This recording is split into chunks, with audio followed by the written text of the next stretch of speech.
days are long, but the years are short, as is made evident by it being freaking November. Like, what? The year's almost gone, and I haven't given you guys an update in way too long. So, let's talk about my 10 before the end. That's right, 10 books that I want to get to before the end of 2025. You know how it is around here. I love to make a list and then ignore it. So we're going to see a few things here that you've seen before, a few things from my previous TBRs, perhaps, or my 25 and 25, which I told you when I made that list that I wasn't going to get through it all. And here we are near the end of the year, and yeah, we're not going to make it. We're not. But let's get into this. So, the first couple we've got here are like easy, no brainer picks, and that's because it's finishing off a couple series that I'm currently reading. So, first up, we've got Vampire Academy 6, that's Last Sacrifice by Rachel Mead. And I'm currently reading book 5. Look, I had been putting off reading this series for way too long. I tend to read vampires in October, so I thought I would read all 6 in October. I'm currently on number 5, so it's a no-brainer. When I finish number 5, I'm gonna pick up book 6 and finish out the series. Alright? And with that same thing in mind, I mean October Vampires series Empire of the Dawn. Alright, it comes out like now. By the time you're seeing this video, it's already out. Okay? I read Empire of the Vampire last year, loved it, was obsessed, 5 stars. I reread it in October. Yeah, it's still 5 stars. That book is phenomenal, and I'm currently like, I don't know, halfway through Empire of the Dam, maybe a little more. Yeah, yeah, I cannot wait for Empire of the Dawn, one of my most anticipated books of the year, and I can't wait. And there's no doubt in my mind that that book is getting read. Literally zero chance that it's not happening. So easy, no brainer, gonna happen picks for this list. Starting off. Now let's go the opposite end of the spectrum for these next couple. How about a couple TBR vets? A couple of books that have been on my shelves for a couple years. Yeah, let's go with The Night Circus by Erin Morgenstern. Yeah, this one's on my 25 and 25. I've had this one for a couple years. I think November is the right month for that one, so hopefully I get to it in November.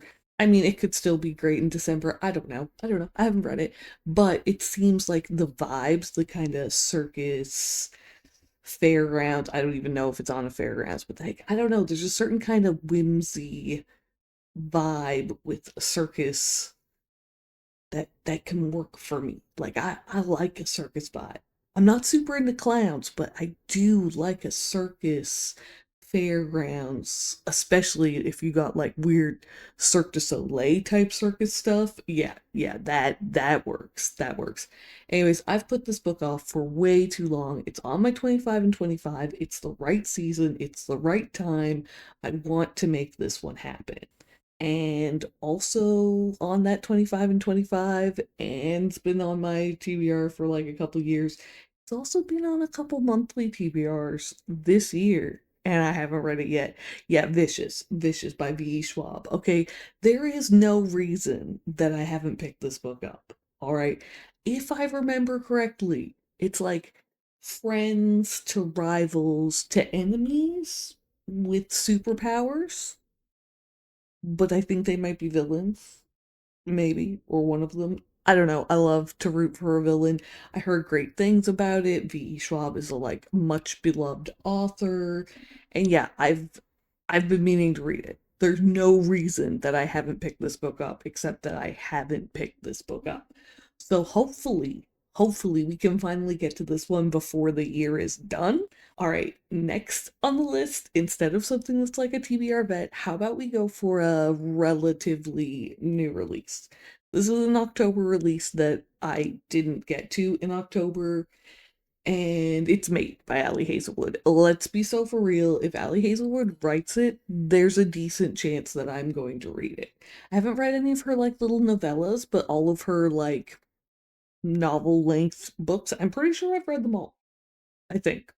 I could be missing one, like, but I think I've gotten them all, except Mate, which just came out. It's the like sequel to Bride, but I'm relatively certain it's more of like an interconnected standalone kind of sequel situation. I don't know, I haven't read it, but I'm pretty sure you could read Mate if you hadn't read Bride. But don't quote me on it, because I don't know for sure. But we meet the main character of Mate in Bride. So we already know who she is. I liked Bride. Is it my favorite Ali Hazelwood? Surprisingly, no. And I love vampires. So the fact that Miss Ali Hazelwood did a paranormal with vampires, werewolves, and it wasn't my favorite of hers was a bit surprising. But I have been highly anticipating Mate all year, and the fact that I didn't get to it in October when it came out for spooky season is a travesty. Absolute, like, horrendous mistake on my timing of reading. I don't know. I didn't get to it, but I'm going to. Like, this is happening. This feels good. This feels doable and achievable in terms of things that, yeah, I'm gonna read it. So yeah. Next up, I have another one from the 25 and 25, but I know why I keep putting this one off. So hopefully we get to it in December.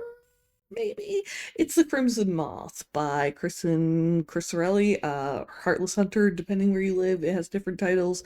I don't know. It's like a witch hunter kind of romantasy situation.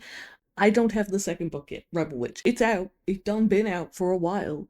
But I had the Fairy Loot edition of the Crimson Moth, so I ordered the Fairy Loot Rebel Witch to like match. But that's not due to ship until early 2026. So I purposely been putting the Crimson Moth off.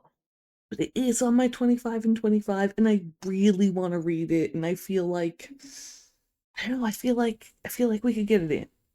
If there's one that doesn't make it by the end of the year and gets pushed to the new year, I feel like that one has the potential because I don't have the second book yet. Let's see, what else? What else? What else? Oh yes. Next on my 10 before the end, another one that definitely feels like it's December. Like, in all honesty, this might be the last book I read of the year. I don't know. I don't know. But Beartown by Frederick Bachman. This is more literary fiction than I normally read. Like, there's nothing really fantastical about this story, to the best of my knowledge. It's like small town and major emphasis on like the hockey team, but it's not like a hockey romance. And honestly, the only time I read about hockey is in a romance. So I don't know why this book is in my house, except that I bought it and I want to read it because I keep hearing how phenomenal it is, but I also hear it's very emotional. So I need to be in the right headspace when I read it, but it's very small town hockey, which is giving me winter December vibes. So I feel like it's gonna be a December read. So we're gonna see. We're gonna see. It's the first in a series, and if I absolutely love it, I feel like I might have to just like deep dive into the next books right away while it's still winter. Although I'm Canadian. What am I talking about? It's winter for nearly half the year. There's frost outside. It's gonna be a storm tomorrow. I'm in multiple layers, like it's cold. So I don't know why I'm worried about that. Yeah. Anyways, Beartown by Frederick Bachman is on the 10 before the end. I really want to get to it, but like emotional damage, I'm not always in the right headspace for that level of trauma.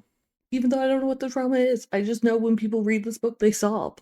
So, yeah, why we sobbing about a hockey team?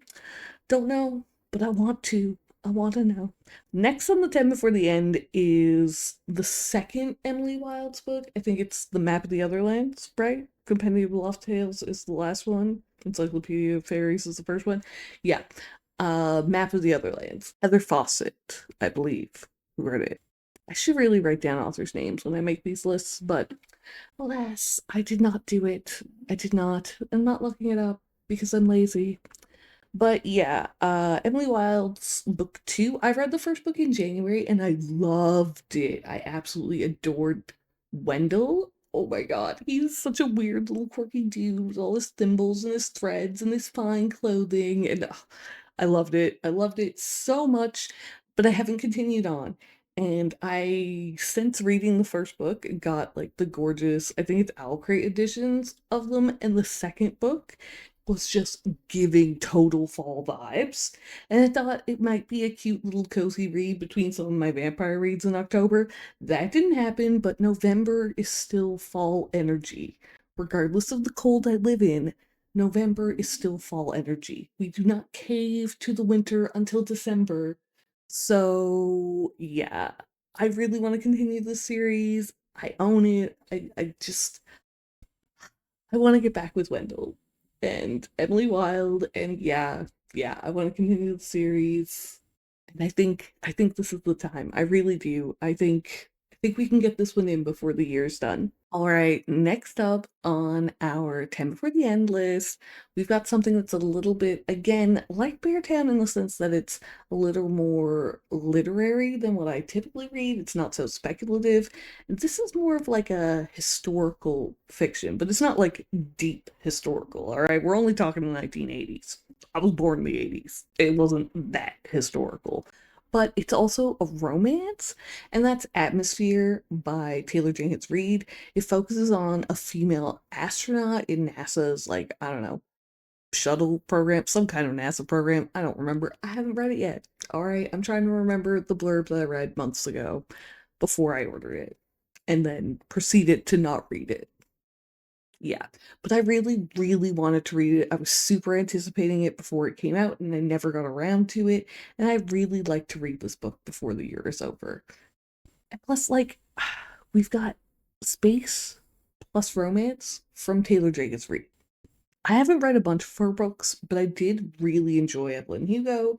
And this is again a much beloved author by so many people that I feel like there's a lot of potential for a 5 star. Maybe. Maybe.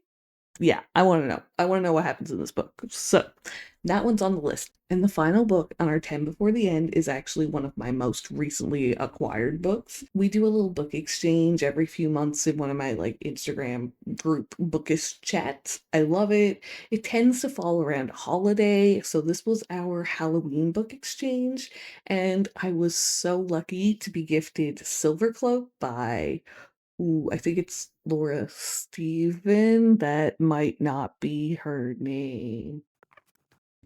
Oh no, it is. Okay. Laura Steven, LK Steven, apparently same person. I don't know. Anyways, I had wanted this book when it came out, but I missed out on some special edition and then had never gotten around to picking up the regular edition, and it was on my wish list, and yeah, through this book exchange I got it. So excited to read this book. It's like fantasy detectives, but there's like an undercover element, I think. I don't know, I really, really want to read it, and now that I have a copy of it, even though like I've got this really bad habit of getting books and then letting them sit on my shelf for a year or two before I actually pick them up, I really want to read this book. Like, so bad. I'm itching to pick it up. So, yeah, yeah.